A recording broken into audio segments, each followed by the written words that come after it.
रात का रास्ता जब अपनी हदें पार करने लगा तो समझो तुम उनकी सरहद में दाखिल हो चुके हो, जिनकी दुनिया 3 AM पर शुरू होती है। पहाड़ी इलाके की सुनसान सड़क जो शाम के वक्त कोहरे और धुएं से घिर जाती है, जहां एक भी इंसान नहीं दिख रहा था। उस खामोशी में कोहरे को चीरती हुई एक कार दिख रही है, जिसमें दोस्तों का एक ग्रुप है। सब के सब मॉडर्न, अपनी जिंदगी में मस्त और वीकेंड मनाने के लिए शहर की भीड़ से दूर निकले थे। उनकी गाड़ी पहाड़ों के घुमावदार रास्तों पर दौड़ रही थी। गाड़ी के अंदर नियॉन लाइट्स जल रही थी, लाउड म्यूजिक बज रहा था। आर्यन ड्राइव कर रहा था और बगल में बैठी उसकी मंगेतर रिया खिड़की से बाहर निहार रही थी। पीछे वरुण, नैना, रोहन, सिमरन, कबीर और रूही बैठे हैं। रूही इधर उधर देखकर, चलो एक गेम खेलते हैं। रिया, कौन सा? रूही सबको अपने BFGF की एक अच्छी और एक बुरी आदत बतानी होगी। सब तैयार हो जाते हैं। नैना, मैं शुरू करती हूँ, वरुण की तरफ देखकर। अच्छी आदत सबको हंसाता है, बुरी आदत तंग करने के नए नए तरीके ढूंढता रहता है। सब हंसते हैं।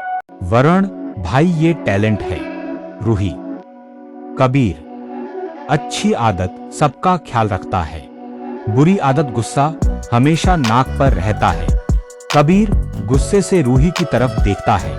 रूही देखा फिर गुस्सा हो गया। सब फिर हंस पड़ते हैं। सिमरन, अच्छी आदत बहुत प्यार करता है मुझसे, बुरी आदत इतना कहकर वह रुक जाती है, जैसे आगे बोलेगी तो रो देगी। रोहन सिमरन की तरफ देखता है और सिमरन मुंह अलग कर लेती है। सब अचानक से थोड़ा सा सीरियस हो जाते हैं। अब बारी आती है आर्यन की। वरुण, चल भाई अब तू। आर्यन रिया की तरफ देखता है। आर्यन धीरे, रिया की सबसे अच्छी आदत बता पाना थोड़ा मुश्किल है, क्योंकि मुझे इसकी हर बात अच्छी लगती है और बुरी आदत तो है ही नहीं।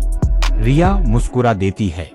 सब ऊ कहकर चिढ़ाने लगते हैं। पूरी गाड़ी तालियों और शोर से गूंज उठती है। रिया हल्का सा शर्मा कर बाहर देखने लगती है। पहाड़ी रोड। कुछ देर बाद उनकी गाड़ी एक रिजॉर्ट के सामने आकर रुकती है। हिलक्रेस्ट रिजॉर्ट, 05:00 PM, घने जंगल के बीच, लकड़ियों से बना हुआ और बर्फ की रेत से ढंका हुआ। वह रिजॉर्ट एक अजीब सा आभास दे रहा था। सारे दोस्त गाड़ी से नीचे उतरते हैं। सिमरन, वाओ यार, क्या लोकेशन है, मुझे हमेशा से ऐसी ही जगह आना था। रोहन, ऐसी ही जगह आना था या किसी स्पेशल के साथ आना था। सिमरन रोहन की तरफ देखती है। उसके चेहरे पर कुछ अजीब सा दर्द उभरता है, लेकिन बिना कुछ बोल ही वह आगे बढ़ जाती है। नैना, वरुण से तुम मेरी एक फोटो निकालो ना। वरुण, बिल्कुल मैडम, यही तो काम है मेरा। दोनों हंसने लगते हैं। आर्यन और रिया सबसे पीछे थे। अचानक रिया का पैर फिसलता है। आर्यन रिया को थाम लेता है। दोनों एक दूसरे की आंखों में खो जाते हैं। वरुण, ओ लव बर्ड्स, अगर तुम दोनों का रोमांस खत्म हो गया हो तो साथ में एक फोटो ले लें। सब हंसने लगते हैं। आर्यन और रिया दोनों वहां जाते हैं। ग्रुप पिक्चर्स निकाली जाती हैं। Click click click. कबीर, कितनी शांत जगह है, ऐसा लगता है यहाँ सालों से कोई नहीं आया। हर जगह सिर्फ धूल ही धूल जमी हुई है। रूही, हम सही जगह तो आए हैं ना। वरुण, मतलब यह जगह हांटेड भी हो सकती है, फिर तो और मजा आएगा। नैना, शट अप वरुण, डराओ मत। आर्यन, चिल गाइज, यहाँ ऐसा कुछ नहीं है। यह जगह शहर से काफी दूर है, यहाँ बहुत कम लोग आते हैं, इसीलिए इतनी अजीब लग रही है। नैना, फिर तो यह जगह हम लोगों के लिए एकदम परफेक्ट है, बहुत मजा आएगा यहाँ। वरुण, हाँ, और यहाँ खुलकर रोमांस कर सकते हैं। नैना, तुम तो हो ही हफ्शी। वरुण, अच्छा रुको बताता हूँ तुम्हें। इतना कहकर वरुण नैना को दौड़ा लेता है और दोनों इधर उधर भागने लगते हैं। बाकी सब भी हंसने लगते हैं। रात 9-10 बजे रिसॉर्ट की पीली लाइटें जल उठी हैं। चारों तरफ फैला कोहरा अब पहले से ज्यादा घना हो चुका है। ठंडी हवा पेड़ों से टकराकर अजीब सी सीटी जैसी आवाज पैदा कर रही है। आठों दोस्त रिसॉर्ट के खुले लॉन में बोनफायर जलाने की तैयारी कर रहे हैं। लकड़ियां जल चुकी हैं। सब गोल घेरा बनाकर बैठे हैं। हंसी मजाक का माहौल है। वरुण, गाइज, कितनी अच्छी जगह है यह, मैं तो यहीं रुकने वाला हूँ। सिमरन, फिर ये जगह अच्छी नहीं रह जाएगी। सब हंसने लगते हैं। उसी समय दूर जंगल के भीतर से एक तेज धातु जैसी आवाज गूंजती है। टन। सब एक दूसरे की तरफ देखते हैं। कुछ पल की खामोशी। फिर रोहन मुस्कुराता है। कुछ नहीं यार, ऐसी आवाजें तो आएंगी ही, क्योंकि सब एक साथ हंसते हैं और गाते हैं, ये दुनिया पित्तल दी। पूरा जंगल गूंज उठता है। तनाव थोड़ा कम हो जाता है। रिया, गाइज, मैं कुछ खाने के लिए लेकर आती हूँ। सब अपनी अपनी फरमाइश करते हैं। रिया, ओके बाबा, मुझे पता है किसको क्या पसंद है, अब मैं जाऊं। सब फिर से हंसने लगते हैं। रिया रिसोर्ट के पास पहुंचती है, लेकिन तभी रिसोर्ट के पीछे से लकड़ी काटने की आवाज आती है। इतनी रात को इस सुनसान जगह पर कौन लकड़ी काट रहा होगा? यह सोचकर रिया अकेली रिसोर्ट के पीछे बने पुराने पत्थर के रास्ते की तरफ चली जाती है। थोड़ी दूर जाकर रिया रुक जाती है, क्योंकि आगे का रास्ता पूरी तरीके से कोहरे से ढका हुआ था। आगे कुछ दिख ही नहीं रहा था। तभी पीछे से एक आवाज आती है, रिया। रिया डर जाती है और अचानक से पीछे मुड़कर देखती है। आर्यन। रिया, तुम यहाँ क्या कर रही हो? आर्यन, मुझे लगा यहाँ कोई है। रिया, तुम भी ना, चलो यहाँ से, कोई नहीं यहाँ। वैसे भी जंगल में अकेले रहना सेफ नहीं। दोनों वहां से निकलते हैं।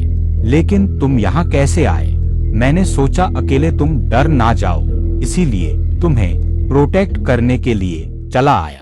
इतना प्यार करते हो मुझसे, तुम सोच भी नहीं सकती। दोनों एक दूसरे को प्यार भरी नजरों से देखते हैं। चलते चलते उन्हें जमीन पर आधा दबा हुआ एक जंग लगा धातु का बोर्ड दिखाई देता है। आर्यन उस पर जमी मिट्टी हटाता है। उस पर लिखा है, वेस्ट विंग एंट्री क्लोज्ड। नीचे लाल रंग से लिखा है, अनुमति के बिना प्रवेश न करें। रिया बोर्ड को ध्यान से देखती है। रिया, अगर ये हिस्सा बंद है तो फिर रास्ता खुला क्यों है? दोनों एक दूसरे को देखते हैं। उसी वक्त बाकी दोस्त भी वहां पहुंच जाते हैं। तुम लोग यहाँ क्या कर रहे हो? तभी सबकी नजर बोर्ड पर जाती है। कबीर, ये क्या है? आर्यन, यही पड़ा हुआ था, बहुत अजीब सा है। एक एक करके सभी उसे देखते हैं। उसी वक्त सामने से बहुत तेज हवा का झोंका आता है। सब सामने देखते हैं। सामने एक पुरानी पत्थर की इमारत है, मुख्य रिसोर्ट से अलग। उसकी खिड़कियां टूटी हुई हैं। लकड़ी का बड़ा दरवाजा बाहर से जंजीर से बंद है, लेकिन जंजीर पुरानी है। ऐसा लगता है जैसे कई सालों से किसी ने उसे छुआ तक नहीं। कबीर, यार, ये जगह रिसोर्ट के बाकी हिस्से जैसी बिल्कुल नहीं लग रही। नैना, चलो वापस चलते हैं, पता नहीं क्यों अच्छा नहीं लग रहा। उसी समय हवा का तेज झोंका आता है। जंजीर अपने आप हल्का सा हिलती है। सब चुप। सिमरन, प्लीज चलते हैं ना, बहुत अजीब सी जगह लग रही है ये। सब एक दूसरे की तरफ देखते हैं और वापस रिसोर्ट में लौट आते हैं। रात 10:30 बजे।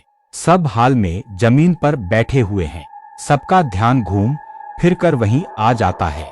सब उसी के बारे में बातें कर रहे हैं। तभी रिया की नजर एक पुरानी तस्वीर पर जाती है। वह तस्वीर जैसे उसे अपनी ओर खींच रही थी। वह उठकर उस तस्वीर के पास जाती है। तस्वीर के नीचे रखा एक छोटा सा लकड़ी का फ्रेम थोड़ा टेढ़ा पड़ा है। वह उसे सीधा करती है। उसके पीछे से एक पुराना मुड़ा हुआ कागज नीचे गिरता है। रिया उसे उठाती है। मन में एक अजीब सा डर था। कागज किसी पुराने अखबार का टुकड़ा है। ऊपरी हिस्सा फटा हुआ है। बस कुछ पंक्तियां पढ़ी जा सकती हैं। हिलक्रेस्ट रिजॉर्ट के पश्चिमी हिस्से को तत्काल प्रभाव से बंद कर दिया गया। जांच पूरी होने तक किसी को प्रवेश की अनुमति नहीं। बाकी हिस्सा गायब है। रिया वह कागज का टुकड़ा लेकर सबके पास जाती है। गाइस ये देखो, आर्यन क्या है ये? आर्यन उन लाइंस को बड़े ध्यान से पढ़ता है। रोहन यानी कभी यहाँ कुछ हुआ था। कबीर लेकिन क्या? सब एक दूसरे को सवाल भरी नजरों से देखने लगते हैं। कोई जवाब नहीं।